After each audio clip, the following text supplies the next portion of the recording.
Welcome back to the Rise Report. This week I want to look at the big picture of the multifamily real estate market. If you've been watching the multifamily market recently, you know the last 2 years have brought a lot of challenges. Record new supply, falling rents, and headlines that have made investors very nervous. Now today I want to cut out all the noise and break down where things actually stand and where we think they're going forward. A few things happening at the macro level are shaping this story right now. Inflation ticked back up to 4.2% in May, its highest point since 2023.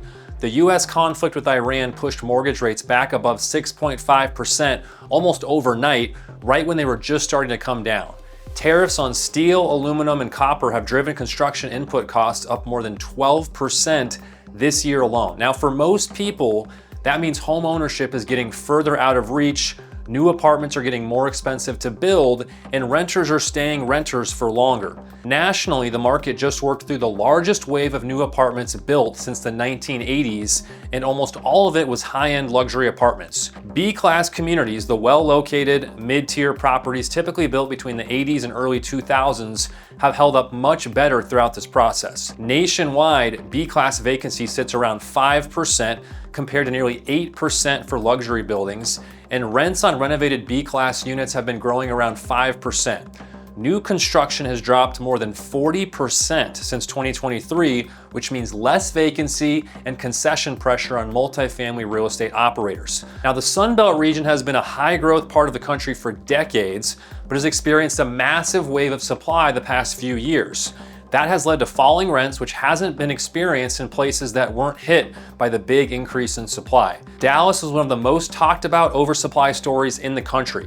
Overall vacancy is at a 20-year high and rents are down 5 to 6% just from last year, led primarily by Class A apartments. Now, Class B in Dallas has also been impacted, but occupancy is holding steady in the low 90s, and with new projects slowing fast, the market is starting to find its footing. Phoenix hit a real milestone recently. For the first time since 2021, there was positive net absorption. That means that there were more new renters than new apartments delivered over the last 12 months. Demand has continued to be strong in Phoenix with roughly 21,000 units absorbed over the last 12 months. Luxury is still working through its overhang, but B-class held steadier throughout and stands to benefit first as new supply thins out. That new supply is projected to drop nearly 50% this year alone. North Carolina often gets lumped in with the broader Sun Belt, but the numbers here are different. Charlotte's vacancy is holding at just 6%, with B-class performing even better. Raleigh is on pace to cut new supply in half this year, while steady growth from the Research Triangle keeps renters coming in. Both markets are on track to return to positive rent growth by 2027. So, bringing it all together, here's where we land. The oversupply driving the current discounted pricing is concentrated in Class A and it's tapering.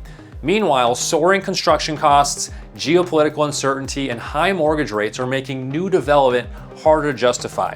That will widen the gap between what you can acquire B-class properties for today and what it would cost to replace them.